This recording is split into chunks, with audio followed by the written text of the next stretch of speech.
అన్యాయం చేసింది. ఏపీఎన్జిఓస్ కానీ ఈ సమైక్యవాదంతో ఈ విధంగా సామాన్య ప్రజలు పెట్టుకున్న ఏ మీటింగ్ కూడా లైవ్ కవరేజ్ చేయడం వాళ్ళకి మనసు రాలా. వీళ్ళెక్కడ దిగిపోతారు, ఆ సమైక్యవాదాన్ని వీళ్ళెక్కడ దొందుకుపోతారు, నాకు రావాల్సిన ఆ యొక్క లాభం రావట్లేదే, నేను కేంద్ర నాయకత్వానికి కాంగ్రెస్ నాయకత్వానికి మాటిచ్చానే, మొత్తం 25 సీట్లు పట్టుకొస్తారు, మీరు తెలంగాణ ఇచ్చేసేయండి, సమైక్యవాదాన్ని మీరు ఇచ్చే ముందు మాకు చెప్పండి, 10 రోజుల ముందు నేను మాట్లాడతాను, మాట్లాడి 10 రోజుల ముందు మాట్లాడి ఆ తర్వాత దయచేసి నా ప్రెస్ మీట్ ఇది, మీ ఇష్టంలో వెళ్ళిపోవచ్చారని సరే, ఇది నా ప్రెస్ మీట్, ఇది బీట్ ద ప్రెస్ కాదు ఇది.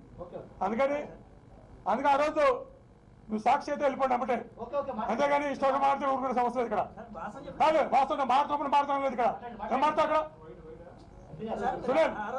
సునీల్, ఈ మీట్ కాదు ఇది, నా ప్రెస్ మీట్ ఇది. జగన్మోహన్ రెడ్డి చక్కరాకు ఇక్కడ కూర్చో మాట్లాడుకు. ఏం మాట్లాడండి మధ్యలో నా ప్రెస్ మీట్ మాత్రం ఇష్టమైన సాక్షి